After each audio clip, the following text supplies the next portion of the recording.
Well, good afternoon, listeners. You're listening to Lament of Hope blog and podcast. I'm, really excited. It's been a journey for us to get here, but we are here, and it's really exciting to get to speak with Loire Cotler. Many of you, I don't know if you'll recognize the name, but you'll definitely recognize her voice. She's a rhythmic singer, but one of the big things that she's known for recently is being the voice of Dune, so kind of the powerful, passionate, almost lamentful voice in Dune that is kind of the theme song that comes on so many times. She's the voice for that. So it's been so awesome. She's done extensive touring for that and is now on a little bit of a break and was willing to come on the podcast and talk about herself and her life and music. So, Luar, I'm so thankful. Thank you for taking the time to come on today. Thank you, Danielle. It's such a pleasure to be here and meet you. And I appreciate your time and interest to speak with someone like me. Well, Thank that's you. a great way to start out. I was going to ask you, what gave you an interest in rhythmic music? Because it is unusual and different, and there aren't a lot of singers. There is like Norwegian singers that I would say who do have a focus in rhythmic. Um, but yours is very unique. What is it about rhythmic music that you love? That's kind of your passion. First, I have to tell you that I heard 50% of your question and I felt it, but you froze. Oh no. No, it's okay. Ta- But the thing is that I'm going to keep going with it because I think I got I can answer it even though, and so the sound cut in and out. So I'm just not sure if that's gonna record that way for oh, you. don't So worry. Yeah, go yeah, ahead. okay. Um, the heartbeat,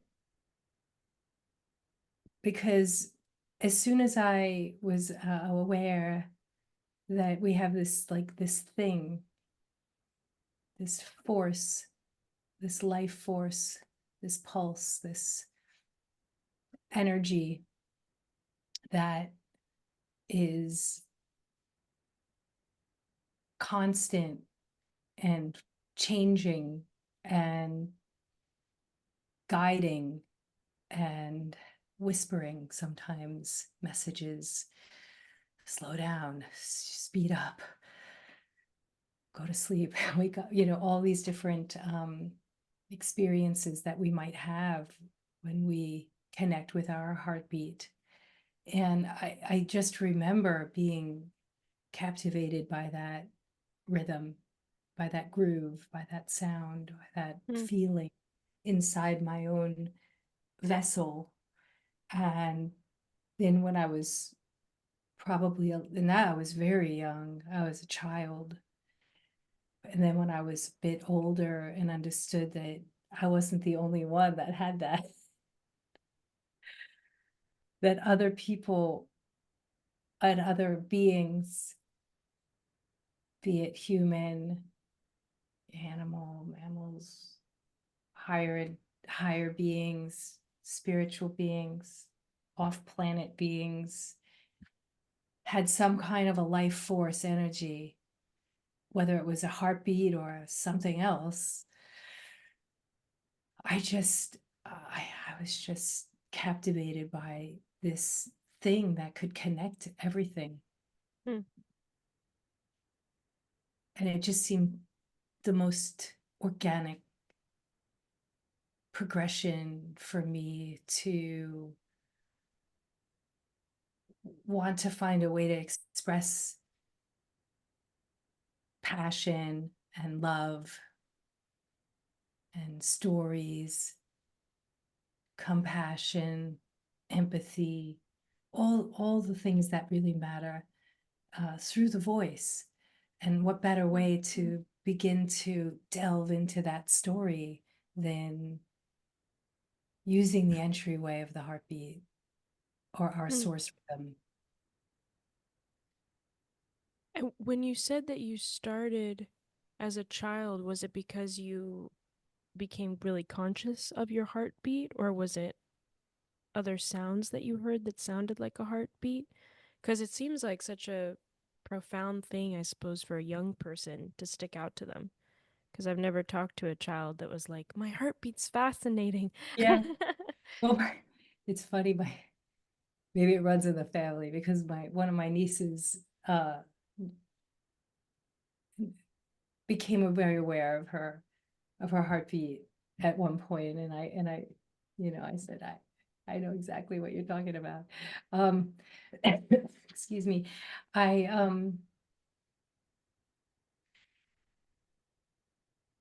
I remember being acutely aware when I was about 6, I think, or 7. I'm not sure of the age, but I just remember being in my bed, and I was supposed to be sleeping. And I became acutely aware that suddenly everything that I was told, like these words like silence or be quiet or, let's have some quiet time or silence. The idea of silence um, suddenly didn't make sense anymore Hmm. because I was laying in bed and I started to hear all these sounds, whether it was a car, my dad snoring, or, down the hall, or the house just, settling, or maybe something else, just the vibratory nature of existence. And when I had that experience of understanding that maybe there really isn't any silence, that just opened up a portal of understanding that changed my life forever, Hmm. because I tapped in to the vibratory as the essential, maybe like the even like the infrastructure of how we of higher communication, of interconnectivity, of nature, of all these things that I would never possibly, I could never understand fully. I mean, I just don't even claim to have any understanding really about much of anything, but I certainly feel a lot of things, and Hmm. on a sensory level, I was very sensitive to this experience of frequencies, sounds, vibrations, pulsations. And so it wouldn't have, knowing that now, that who I am now is not that much, it's exactly the same as how I came into the world. Um, it doesn't surprise me that I suddenly became aware of my heartbeat as a entryway into music Hmm. and creativity and connection and love. And you always loved music as well as a kid? Yeah, just music in general. Absolutely. I mean, my parents knew, something's wrong with this kid. No, they knew that that I was born with the ear for it and the passion and the love for it. So that was a given. I think my identity from very, very early on, anybody that knew me, knew, oh, music kid, she's the music girl. And Did yeah, I was gonna ask, when did you start doing specifically rhythmic singing? officially or unofficially. uh Oh, yeah, unofficially, like, yeah, yeah. I like, I think that I'm not that unique. I mean, most kids are exploring their voices in the most amazing, amazing rhythmic ways, as kids, and also exploring sounds on such a sophisticated level that Hmm. people don't even realize how sophisticated it is. But when you listen, have you ever heard like two children just like go up to each other's face and just start like going la la la la la la la la la la la la la la la la la for like a long period of time, like little kids. And I Yeah. remember doing that. Yeah. And so, but if you look at indigenous cultures, there's actually like very, very beautiful, sophisticated, like Inuit, for example. I'll just throw out one, vocal techniques of creating overtones, like Hmm. a type of throat singing where they have vocal games where the two girls, might hold their arms and they get up very close and then they go into this most beautiful, powerful, and joyful vocalizations that Hmm. create extraordinary overtones. And so, but naturally, I think that we have it in us because a lot of kids will explore that. And so that's a type of rhythmic singing, it may not be Hmm. official or, in the pedagogy of, for example, the South Indian Kona call or singing the tabla bowls or the overtone chanting that is possible, or scat singing in the jazz tradition. But it to me, it's the seed, it's the seed because when you Hmm. do that, and because I remember doing that and I remember exploring my voice in that way, um, and because it was I was so captivated in those sounds. I might not have understood why, but now in retrospect, I can go right back there and like remember like, wow, what are those whistling sounds that I'm hearing? What are those vibrations? What are those rhythmic pulsations? So as a sensitive person, it grabbed me Hmm. big time, and it still does in exactly the same exciting way. It never gets boring. It's always Well, like that keeps on giving and expanding. yeah, because the sounds are always different and you can explore so many sounds. Um, I was going to ask you because you're saying you're a very sensory person. And I know sensory, in a lot of ways, is helpful for anxiety, for worry, for stress, to be very in tune with your senses and using the senses to help calm the body. Do you find, like for yourself, especially a lot of people in your industry suffer with anxiety, you know, stress, lots of stress, because there's deadlines, there's pressure, there's always something that has to be done, someone to be responded to. Do you find that being a very sensory person grounds you, that you don't struggle as much with like anxiety or stress? Is it easier for you to calm your body through the senses? That's a fascinating question because I would have thought it would have been the reverse of the question, which is because most people that are sensitive are overwhelmed of the bigness of everything. But for me, so I appreciate the way that you asked the question because um, a switcheroo of what I imagined, which I really enjoy because it's not that at all. I have a different answer, which is meditation, because I've been a meditator for a very long time. Okay. And so meditation allows my nervous system to absolutely um, it's like an immediate halt Hmm. on all the electromagnetic stimuli that is like dancing around and going here, going there, and connecting here and connecting the dots, and I could do that, and I could, all the like ADD stuff, Yeah. suddenly it becomes like I'm right here, one thing at a time. And not only that, it allows it allows me to accept and embrace what I believe personally, which is that we're in a multiverse and that there is no time frame. And that even though in a 3D realm, I might have a deadline. Like, I got to turn those tracks in tomorrow or yesterday, you know?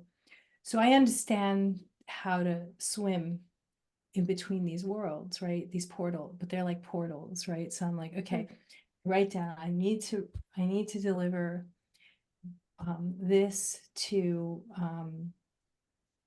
so and so, you know, by this time. And I have this marker of organized time that we use, government time that we use.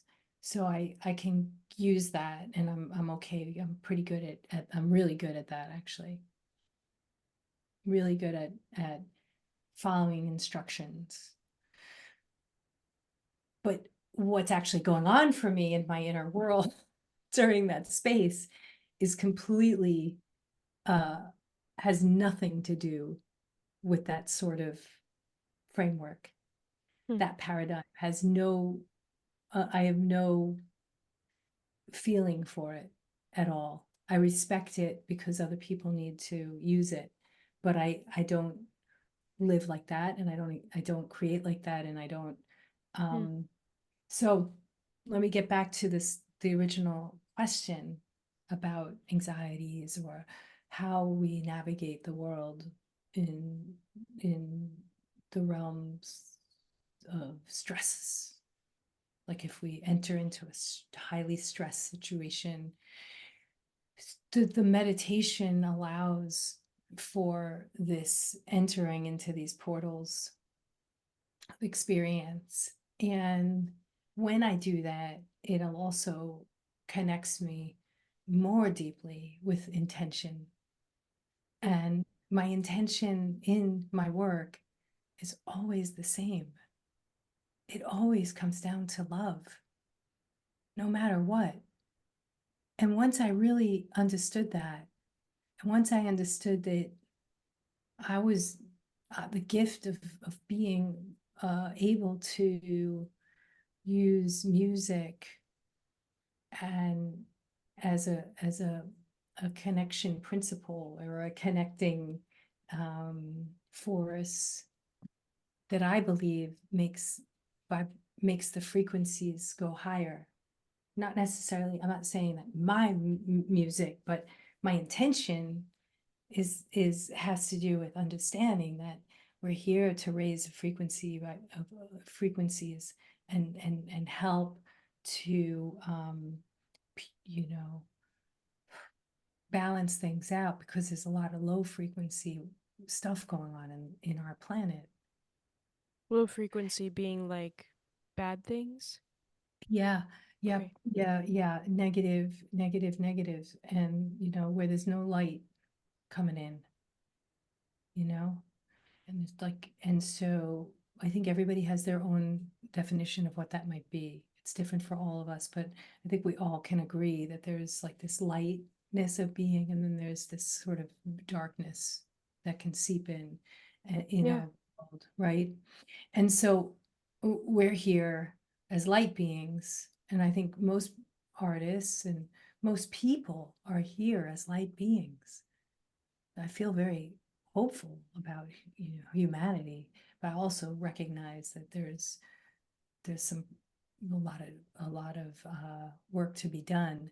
And so in my very, very small way, uh, just having in that kind of intention when I enter into any kind of musical space, or conversation like this, or um, creative collaboration, or just going to pick up my, you know, coffee from, you know, the local cafe and say hi to people.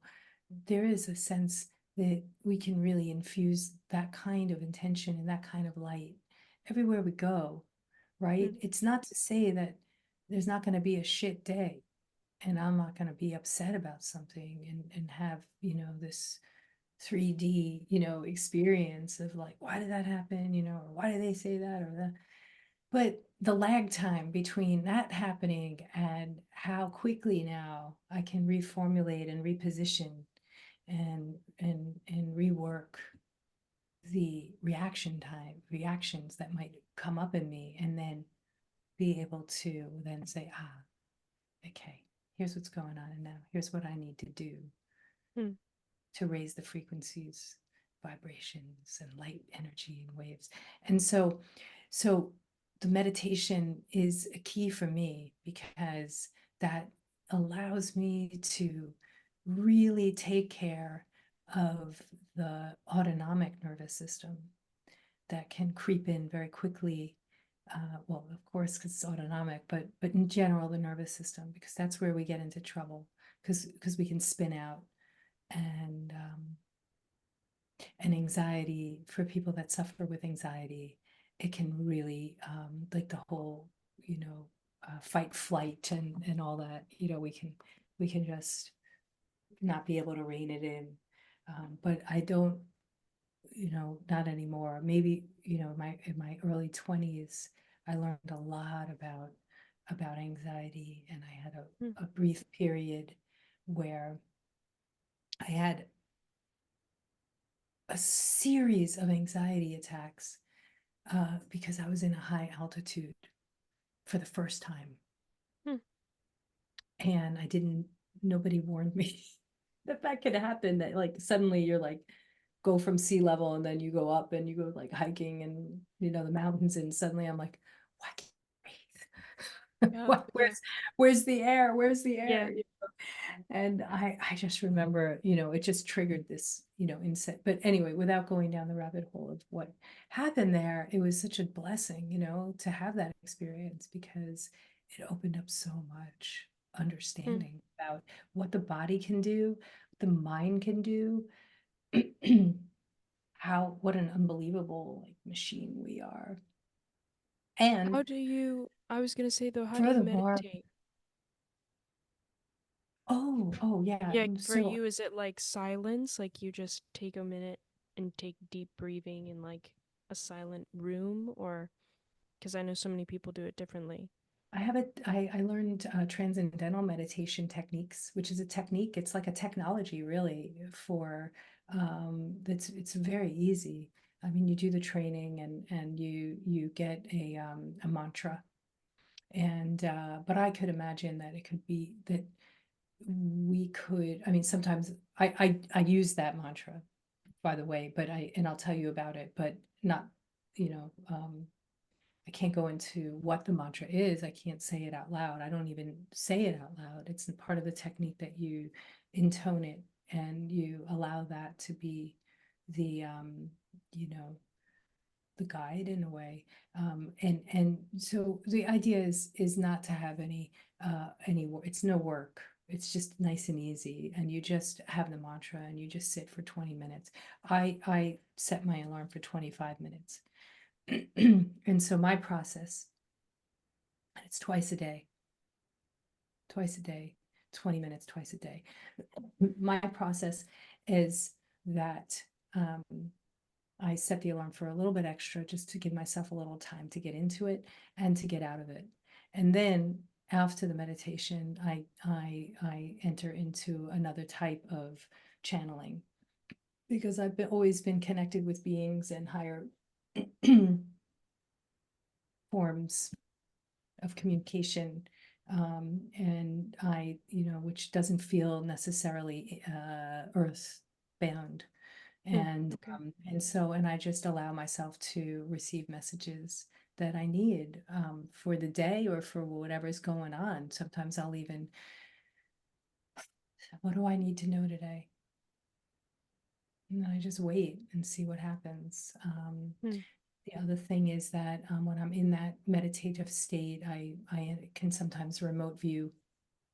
I don't have the formal training in remote viewing, but sometimes I end up places traveling in my mind. My consciousness is unbounded, so sometimes I end up, um, elsewhere, just consciousness wise, Yeah. which is an amazing experience, and that also has been very powerful in my creative work, because often I get my musical influences come from from these moments of trans of tr these migratory moments where I'm like migrating somewhere and then I return somewhere and I feel like I've collected some kind of an information that I needed. Hmm. And then the other aspect of the meditation is sometimes I speak to my father who passed away in 1990, and he's a spirit guide for me. And I just talk to him Hmm. as if he's right here. And it's I talk to him every single day, and What that's did he die of? cancer. Okay. And so you were young at the time, I'm guessing? Yeah, Okay. yeah, it was very hard. It was just a very, very tragic, traumatic. Still is, but I've dealt with the trauma. But yeah, he died when he was 45. Oh, So wow. yeah. So, but I, what a teacher, what a teacher he's been for me and still is. So I still, you know, travel and navigate life with his energy and his wisdom and compassion and love all the time. So I feel so absolutely lucky Yeah. because I was so lucky to have almost 18 years, just 18 years of my life with the most incredible dad. And then even though it changed and he died and I didn't quite understand then on a conscious level, like what death is, I still felt his presence. Yeah. And I made a point, to keep his presence very much alive for me. Did you get to say goodbye to him before he died? I did. Or you I, were? Okay. I did. Yeah. But it wasn't like it wasn't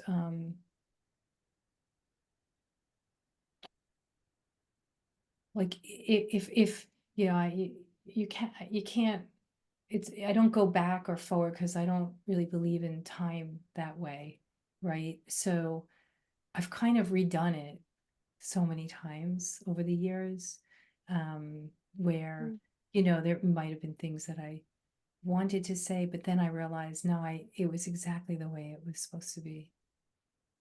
And I feel very much at peace with how that was, from my standpoint. Um, it doesn't make it any less sad. I still cry all the Sure. time and I miss him, and the physical 3D form of it, because you still have these different parts to who you are. But on the other hand, I mean, like there is no doubt that he's in a lot of ways an inspiration, musically, through all my sounds and Yeah. my journey. And so I feel very safe to be completely free because I know that he is. I wanted to ask you because your perspective on the world is a unique perspective. I've not met many individuals who think the way you do or process the way you do.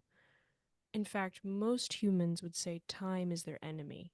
Time is like, we're very, Oh, I hope that they listen to what we're talking about, because yeah.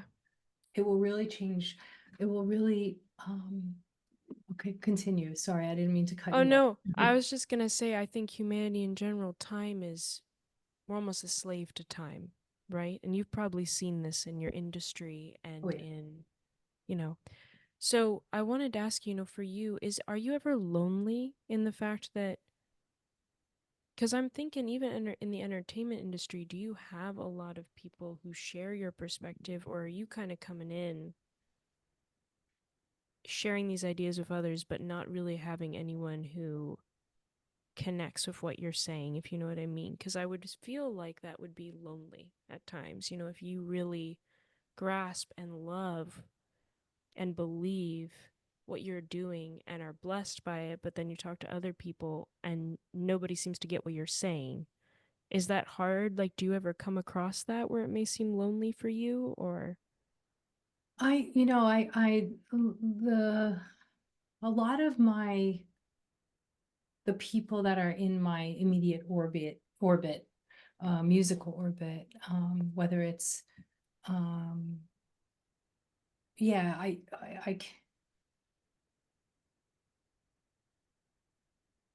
think they get that.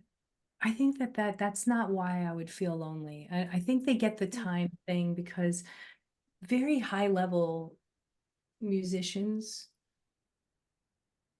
and so I think deep down, well, maybe I'm just being hopeful, maybe, but I do feel like deep down, artists, let me separate it because there's great musicians and then there's great musicians who are also very high level artists, or they're just incredible artists. So it's kind of a difference, you have like technicians and then you have people that are taking their instrument and like really, um making beauty yeah, I agree. Yeah. shine in a way that like you've never heard before. And but so I think that those people who I'm very, very close with, deep down, even if we haven't really gotten into the conversation, I think deep down they feel it. They feel that we are, especially because the music itself is cycles, like where it's flow,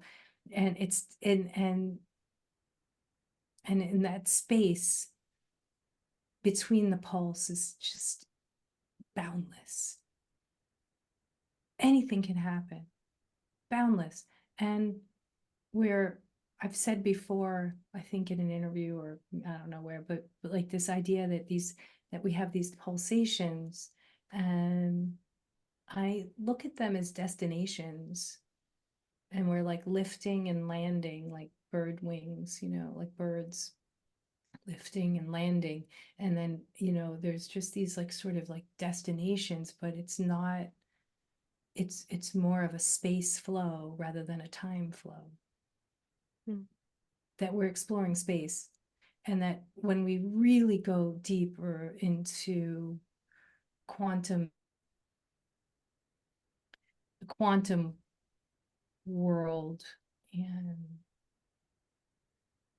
the idea of entanglement, the idea of how our localized connection is just scratching the surface. yeah. And that boundlessness is really, just for me where it's at. Being the so getting back to, I'm getting on a tangent because the idea here of like the space flow is again light energy. And so when I, think about your question again about lonely, here's where I feel lonely sometimes. There's many things maybe, but I mean, I think artists in general have a kind of melancholia, streak to them anyway, but that's a sort of Yeah. romantic thing, just being artists. But I feel lonely when people that I love or people that I know, aren't yet able to see their light or their beauty, and they are just completely stuck in vanity, or I think some people call that ego. Hmm. Um, and they are not able to transcend physicality.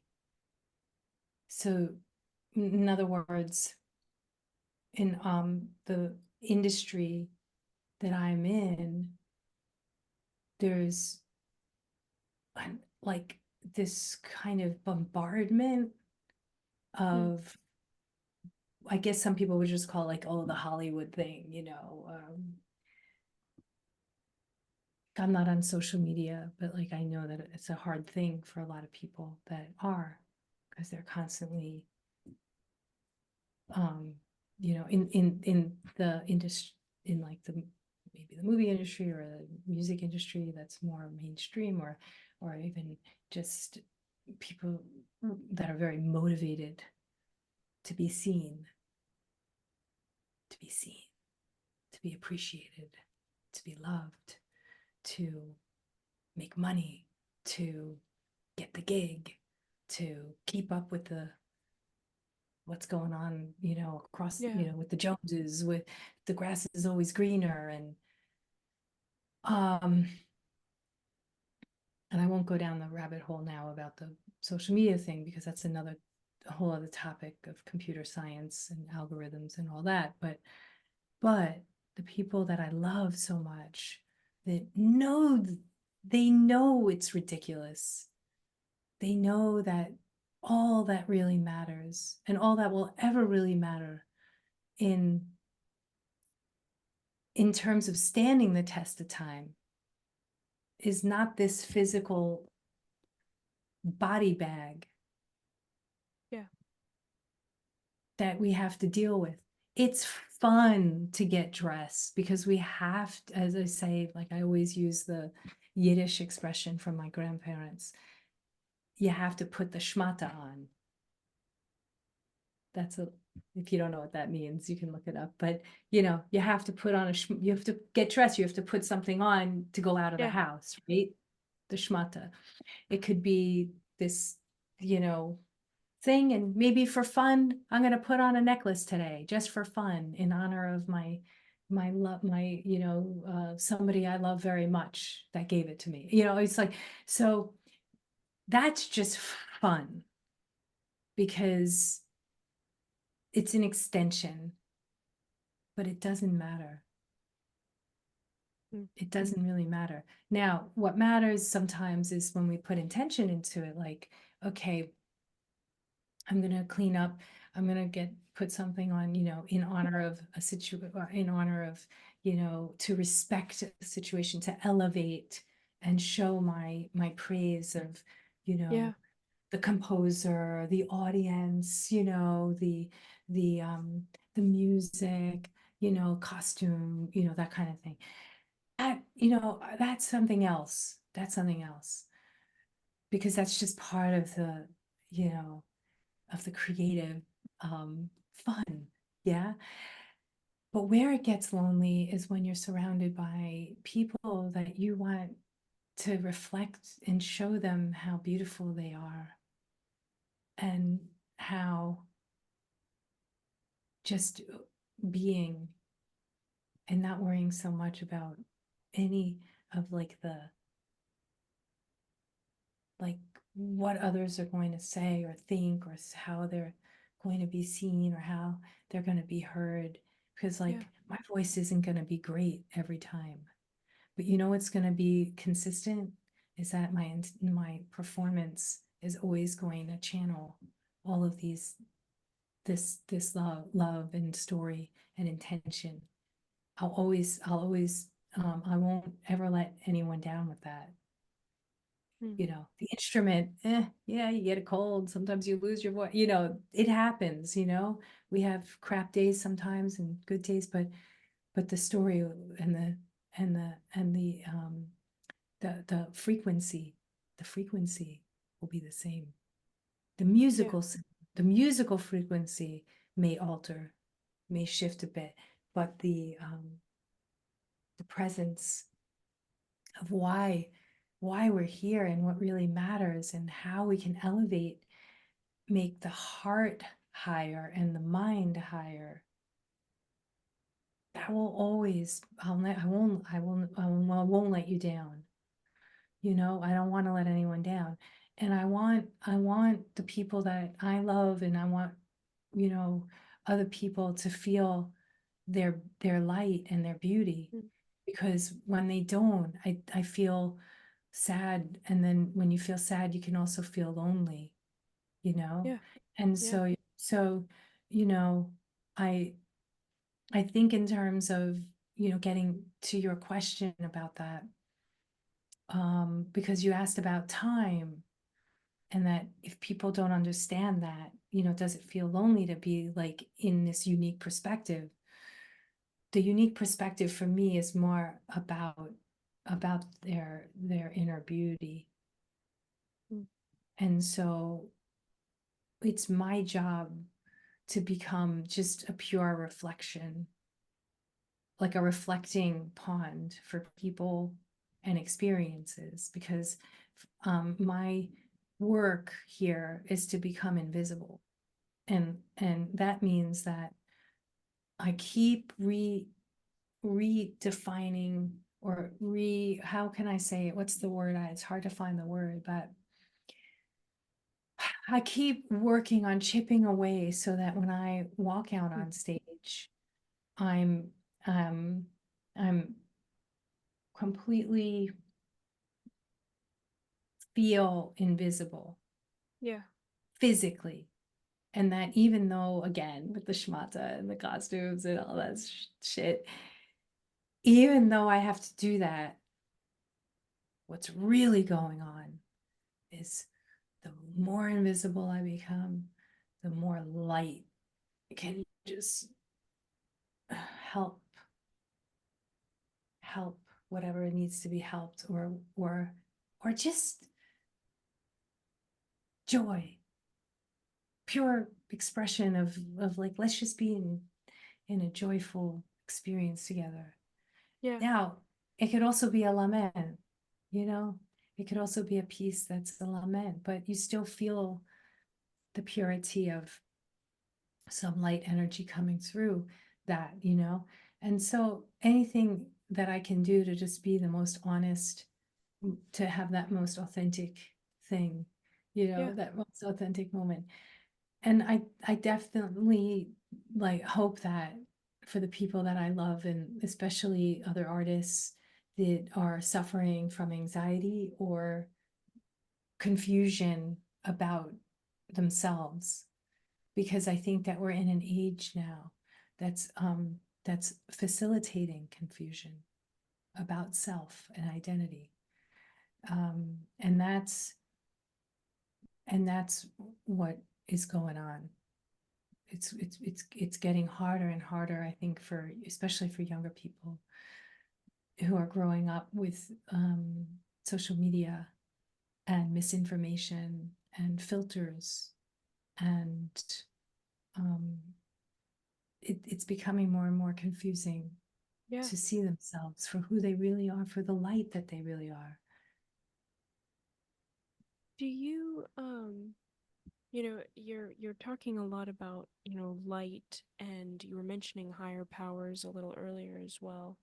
Does God play into your belief at all, or for you is God almost the energy you're talking about, the light energy that we can emit if we, realize it? Where does, like, for you, is God play in the picture at all, or is God what you're talking about, kind of thing? Yeah, it's energy. I mean, that's something that I it's so beyond words, right, and names for me, because I think we get, for me, it becomes it gets sticky, right, when we start using words, because it's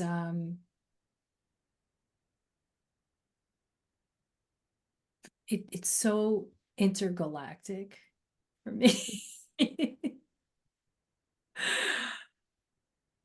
that this isn't about any book. So I think, yes, there is a life force energy, but we are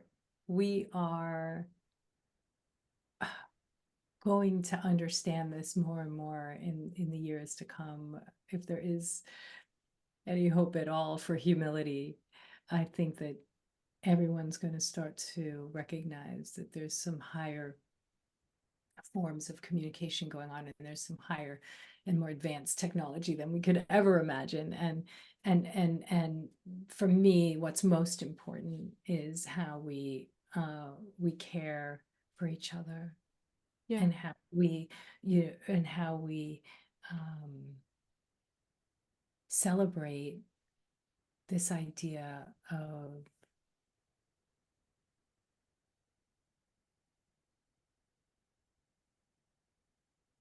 I want to say again frequencies, but I think that a lot of people don't know what I'm talking about. That's why I'm reluctant. I'm trying to find another language for it, but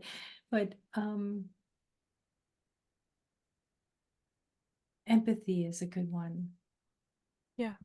and compassion. I always say it. I just like a broken record, love, empathy, compassion, and passion. Passion.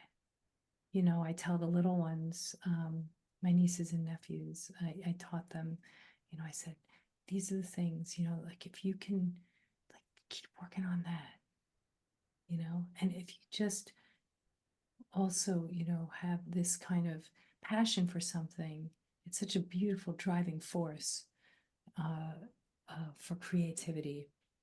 We need to Yeah. keep creative.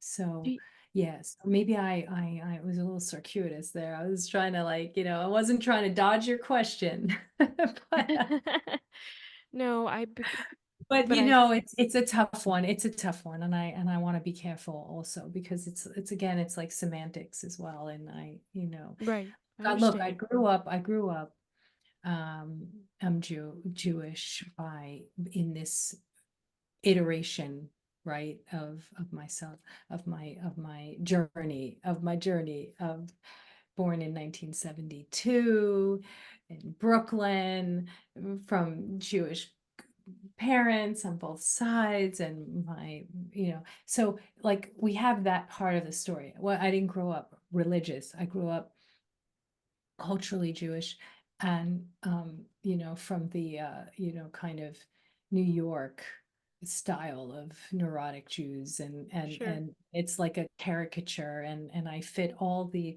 persona of it, and when I think about my grandparents and my where I came from, I see it comes out.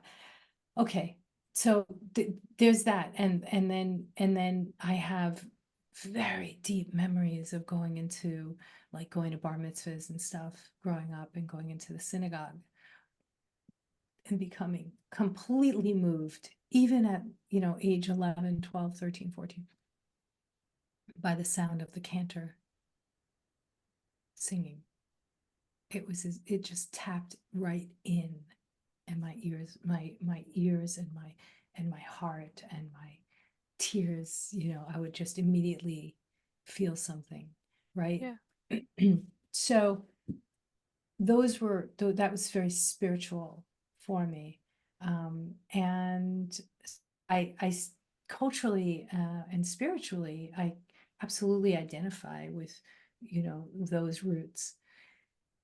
But I am absolutely sure that that's just an version of my being here. And I have, probably thousands of years of information for myself that helps to guide me and on my way, and helps me to navigate, and that doesn't stop coming to me. But in terms of your question about God, um, but of course I feel connected on such a cosmic plane to Right. everything. So yeah, and I mean, I'm overwhelmed by it, to be honest. And that does get overwhelming, that sensory overload. But not in a debilitating way, in a beautiful way, in an Yeah. emotional way, in an emotional way. Do you, because I like, what do you think leaving Earth is like? Like, if you, when you die, like, for instance, your dad, like, do you We don't think that, die. I don't think we die. so you think, how would you describe then what people The would call body dying? dies. The body dies. Okay. yeah, the body dies, like the body expires, but we, our consciousness is it's, it absolutely is, keeps going, and in different, it shape shifts as well, so it's just hard to explain it because it doesn't fit into the parameters of what we can see or imagine, Right. unless you Sure. channeled or entered into these kinds of altered reality states, or may not, I don't even know if it's altered reality, but other dimensions. There's many dimensions. And so when we start moving into these other dimensions, then we start to experience light beings and vibrations and information that we wouldn't when we're just like right here in the Right. 3D Okay. realm. And so, so for me, the uh essence, the essential nature of somebody, Never really just, dies. Yeah. no, absolutely not. I mean, and why should it? But the physical body, we are our DNA, earth beings have a limited DNA. And so that's why we have a expiration date. Yeah. I mean, so there's things that are like in our code that just, yeah. Um, so so we have to just deal with that and see how we want to live and try to find a wellness path that's going to help us to maximize whatever time we have here physically in this 3D plane, but then but spiritually, I think we better also be taking care of our mind as well, and our mental um cap- not capacity, what's the word, like our like higher mind, Yeah. to understand that again, like what I said earlier about higher heart, higher mind, we want to keep that expansion going. I was just thinking, after speaking with you and seeing your personality and, talking about rhythmic sounds, it makes so much sense to me now that this is so much connected to what you do. Is there a sound that you think is most like you? Maybe that's a strange question, but if you were to think about who you are, like, do you think there's a sound that personifies that? No, I love that you asked that, because I just yesterday, this is so weird. Just yesterday, um, I was talking, I was having a conversation with one of my closest friends. And I said to her, I said, I've just figured it out. We're we're not we're not anything, but we're frequencies.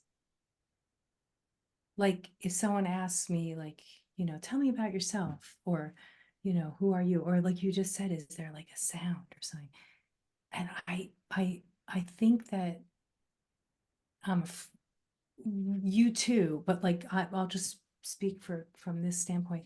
I'm a frequency, or frequencies, that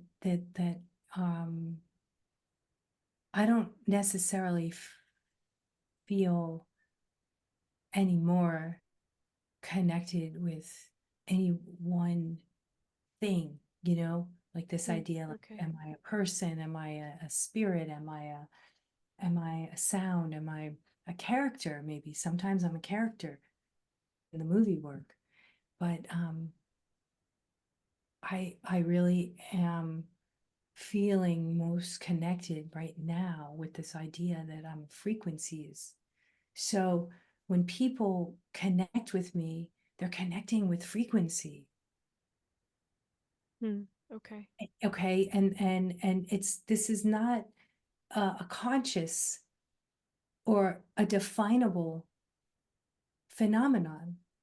but we are Hmm. connecting through these frequencies and vibrations and waves and this light, but frequencies specifically, because that's something that is also like a shape shifting thing, shape shifting energy or sound. And it's something that we can identify each other through.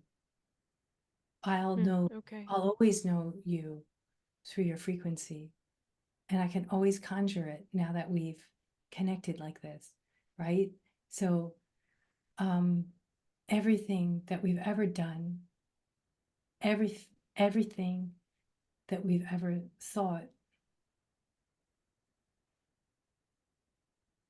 all our connections and our dreams or our fantasies have frequencies. What we do with it is another story. And I've felt very blessed. Like if I get called to do a project, you know, like Dune or maybe, just a, a smaller, track of, some rhythms where they were, and there's some instructions and maybe, or in the case of the movie work, maybe one of the composers like Hans, um, or recently I got a beautiful email from a co-composer of Hans, Steve Mazzaro, an amazing composer, and he gave me these directions of about the character, and I'm sure I could read just the words literally. So and so, I can't tell you what it is, but so and so, um, you know, um, for example, at first she's really timid, and then she finds her power, and then there's like a heroic, ending or something like that. I think I'm just being very like specific. So on the one hand, I can read the literal directions, but then there was a moment where I just, what's the frequencies? What's the frequencies coming through? Not just the words, the directions, but the composer Yeah. or the music or actor or the script, or there's all of this there's all this stuff that you kind of like seaweed, like when you're Yeah. in the ocean, and you're just kind of like, ooh, let me touch it, and like, let me smell it and let me put it on, and then you kind of just like go, okay, now what's the frequency? And then you just go for it. Yeah. You just go for it, and you just say, oh, this is it. So um my frequency, I think I probably have, like something that everyone will all, that anybody that's known me will say, oh yeah, there's Loire, that's Loire. And then I'm sure that there's shape shifting, frequencies depending on the situation, the project, the environment that I'm in, Mm. um, conversation. So there's Yeah. frequencies.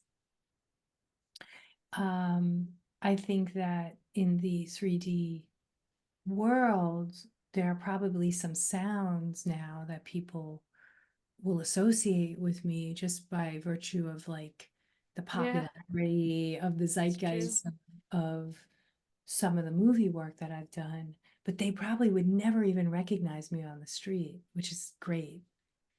I mean, maybe some would, but most likely they wouldn't. And I think it's because I transform, you know, for that. Like I think somehow those characters come out of me, and then but they aren't, necessarily um they're embodied and they live, but they're not always, you know, um, on display. Well, I was gonna say it's so interesting because I want to be, respectful of our time, kind of finish here, but you're such a gentle voice and a gentle spirit, but the sound that you make Oh, doesn't sound that way. yeah. Does not sound like it does. Like you're saying, it seems like a totally different type of character that someone would, even if someone Yeah. was to see you down the street, I think they would think something totally different from the sound. Yeah. You know, because what was needed was to connect with those women, you know, was with those with the character, but not only the character, but also to connect with the power and the wisdom and the messengers of these women messengers that I think we can always connect with when we want to. And so that process was such a such a blessing to be offered the opportunity to go into that atmosphere. Yeah. And and I'm so grateful. So of course, I would we would need a whole other podcast for me to talk about Yeah.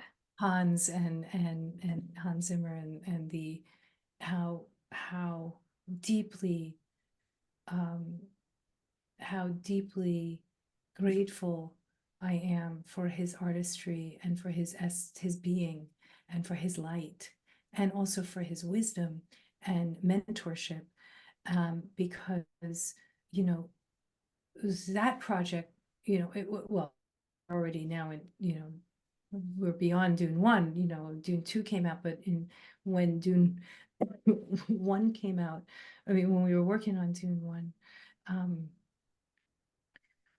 and there was a lot of things that happened leading into that particular um, cue, if you will, or that particular piece of music that we were working on.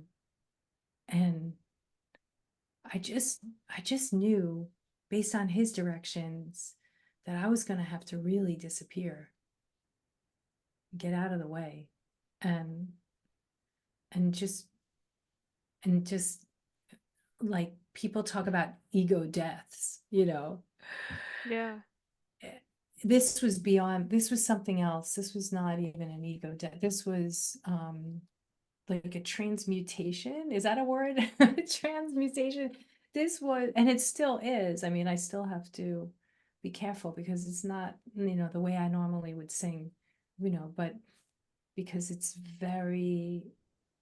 it had to be a combination of techniques to be able to do it, but also the sound of it was very specifically given to me Hmm. by these women that I was conjuring and that I connected with through these meditations and travels.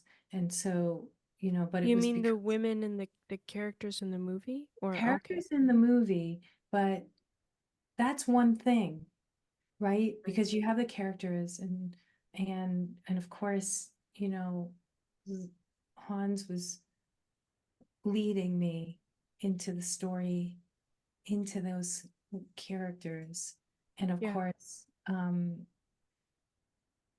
Denis Villeneuve and Tanya and producer Tanya Lapointe and the editor Joe Walker. And at the time, it was Hans and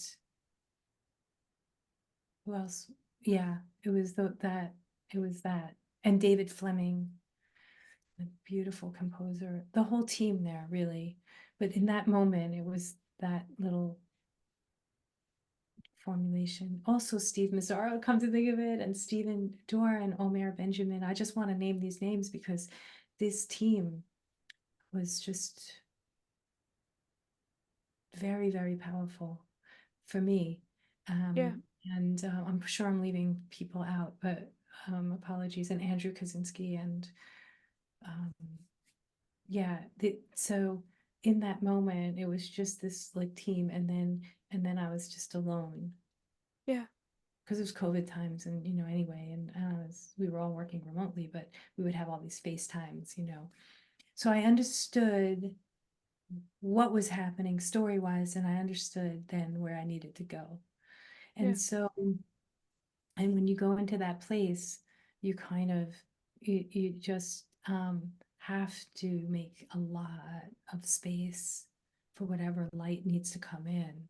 And in this case, the light were these very, very powerful, almost like deities or oracles, or Mm. it's unclear. It felt very futuristic. And Yeah.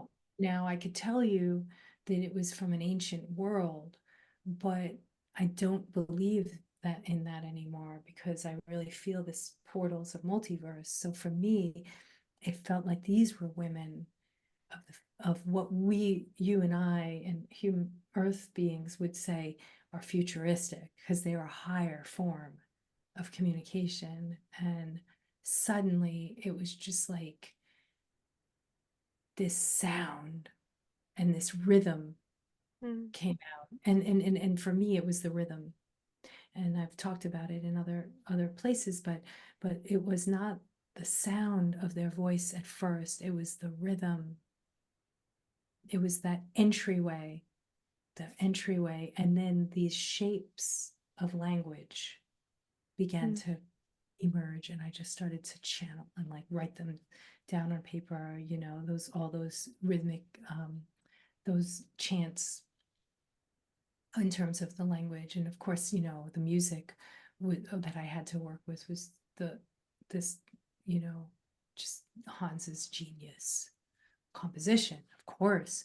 And so I already had, something profound that I was able to work with.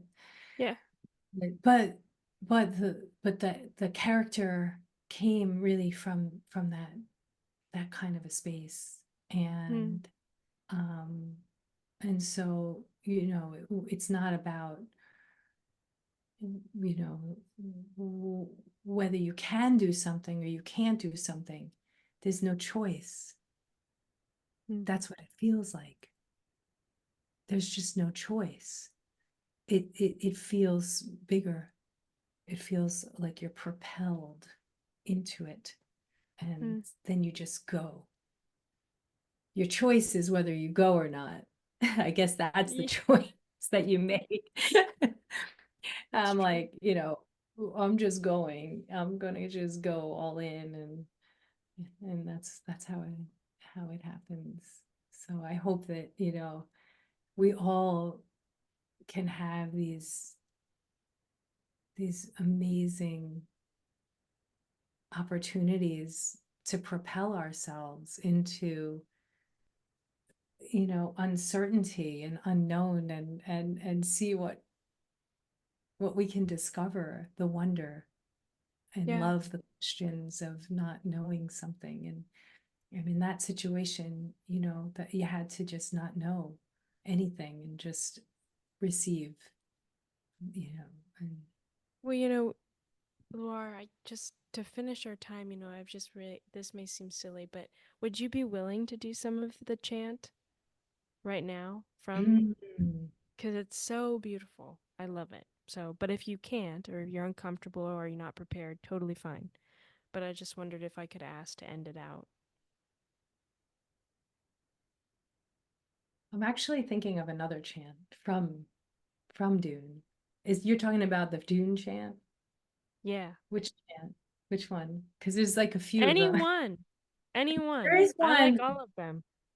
There is one that I feel like that came to me actually just now. Let me just get it for a second here. Let me just try to remember Yeah, it. no, go ahead. Yeah, because it's also really, because I mentioned one of the composers.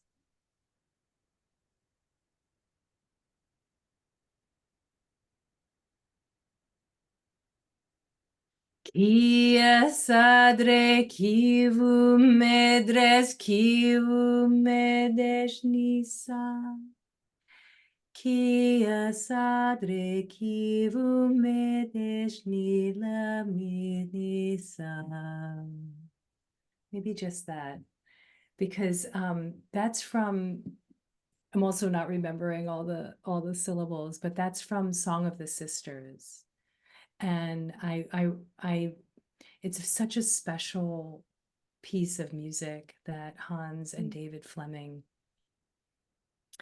and it comes into Dune too. And it, for me, embodies these women, that multiple women that were coming to me in these in these journeys that I was taking.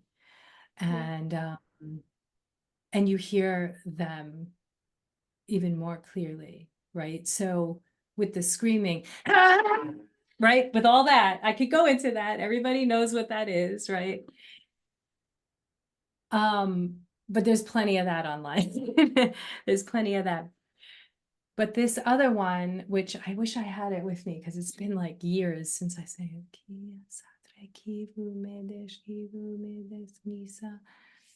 I'll dial back with you, or I'll send you a link to that, because it's really worth listening to, in my It's opinion, because beautiful. it's yeah, it has um layers of that, that is so inspired by the characters, by Hans, And you by, said that's in Dune 1 and Dune 2? yeah. It goes So into both? if you listen, I'll tell you exactly where it is. It's in, okay, if you listen to the Dune sketchbook album, it's called Song of the Sisters. But Okay. then, but then in Dune 2, I believe it comes in a couple places, but if you listen to the track on the soundtrack, Water of Life, Yeah. Dune 2. Okay, listen carefully. And this is important because I do think it also comes in other, it's very subliminal how, Hans is obviously such a visionary genius, and how he layers in these characters is so, it's just magnificent. And when I worked on this piece with Hans and David Fleming, I just I just remember being first and foremost, so just uplifted and enamored with the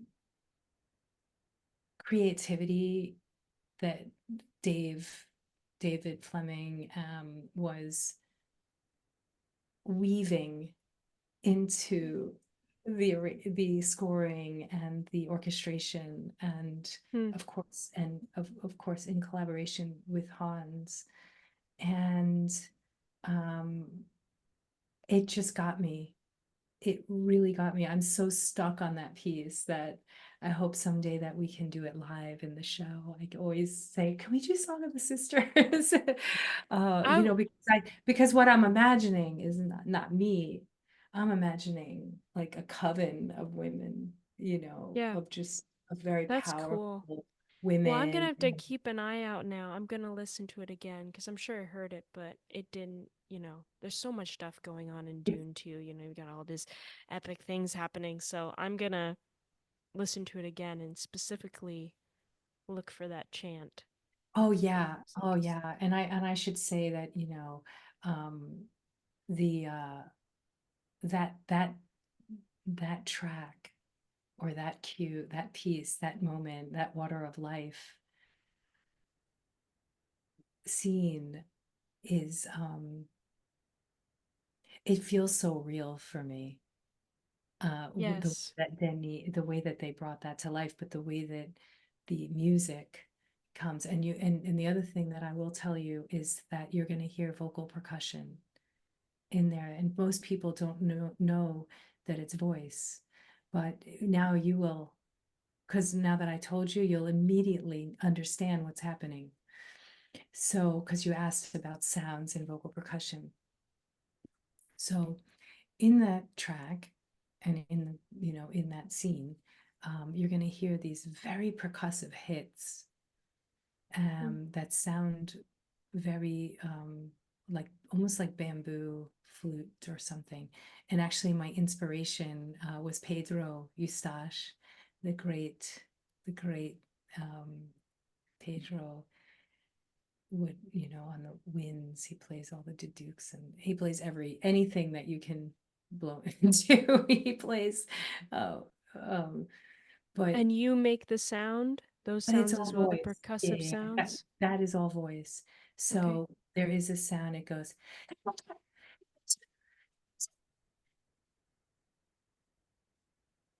all this breath, but with pitch and very, very percussive shapes. So I'm Hmm. using a lot of the drum language shapes, but it's disguised. So you can't tell that it's some of the, there might be some of the Hmm. Indian influence in terms of just so I can technically execute these kinds of very precise rhythmic hits. Wow. But then adding the breath and adding, and of course that has no effects or anything like that. But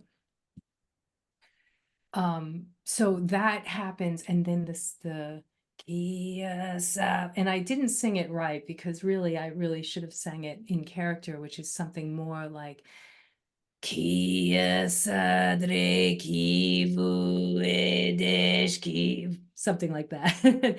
So it's very throaty and very almost using some of the Tuvan throat singing techniques. And Wow. um, so there's that character, and then you have maybe another character of woman of a female, in that case Ben Gesserit. But when I was working on it, it might have been more of an elder.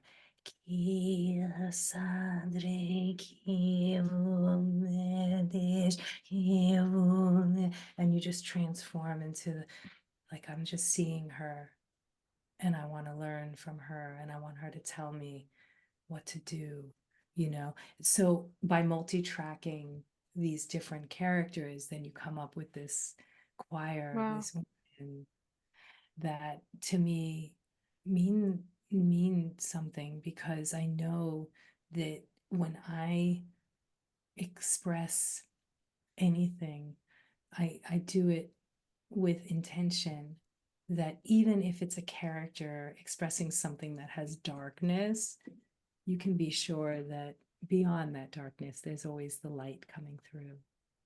Because I know that this is also just art, not just art, it's art, it's high art, right?